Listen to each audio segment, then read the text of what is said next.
Assalamu alaikum wa rahmatullah. Sunana Maryam Bello.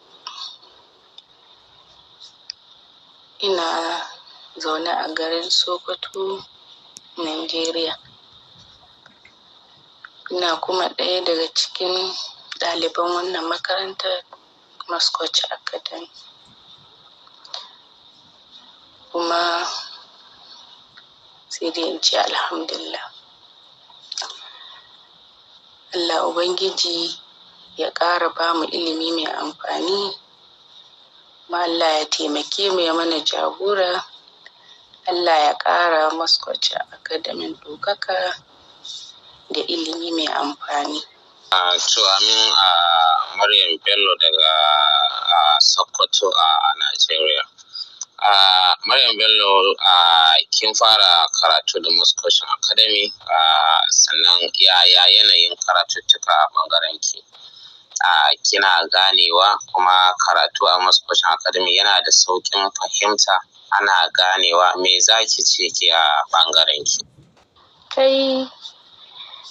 Ai ba abin da zan ce sai dai in ce alhamdulillah. Alhamdulillah kuma alhamdulillah. Na yi farin ciki, na ji daɗi sosai akan wannan makarantar. Wallahi da na cire karatu a raina. Sai gashi Allah ya kawo min wannan mafita. Ina zaune a gida, kuma a gida har a cikin ɗaki. Sai ka yi wahala zuwa ko ina ba. Wallahi shi ya daɗin da na ji sosai akan wannan class ɗin. Sosai na ji daɗi, kuma wallahi alhamdulillah in karatu ina nan ina ganewa. Da rubutu da karatun duk alhamdulillah. Allah Ubangiji ya ƙara ɗaukaka, ya ƙara ilimi mai amfani. Allah Ubangiji ya fahimtar da mu, ya sa ilimin ya amfani mu duniya da lahira.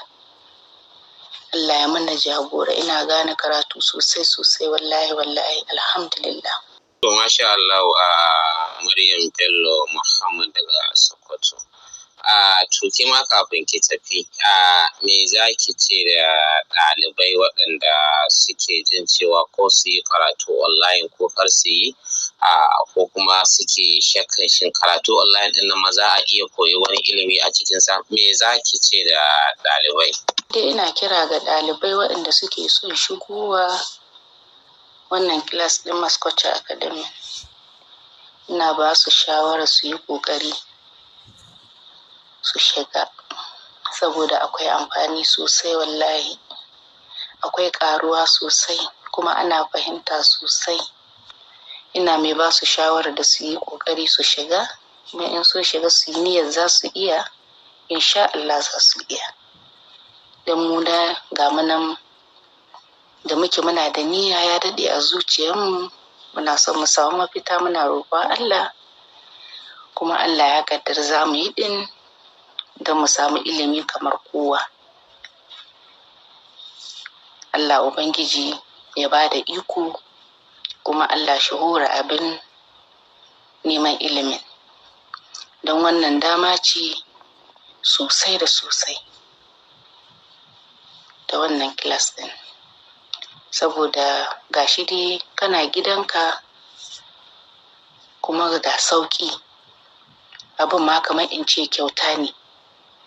Wallahi ni na tabbata, kuma na shaida, kuma na gani, kuma na ji daɗin wannan class ɗin sosai, saboda akwai abubuwa da dama waɗanda na ƙaru da su.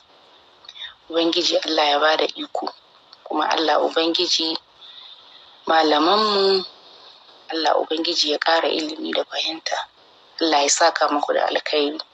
Muku Allah ya ƙara ba mu ikon dagewa akan neman ilimin, shi sa kuma ya amfane mu, kuma Allah ya ba ku lada. Alhamdulillah. Mun gode sosai, Allah ya saka da alkhairi. Thank you very much, Maryam Bello daga Sokoto, Nigeria. Muna godiya sosai, sannan Allah ya ƙara basira.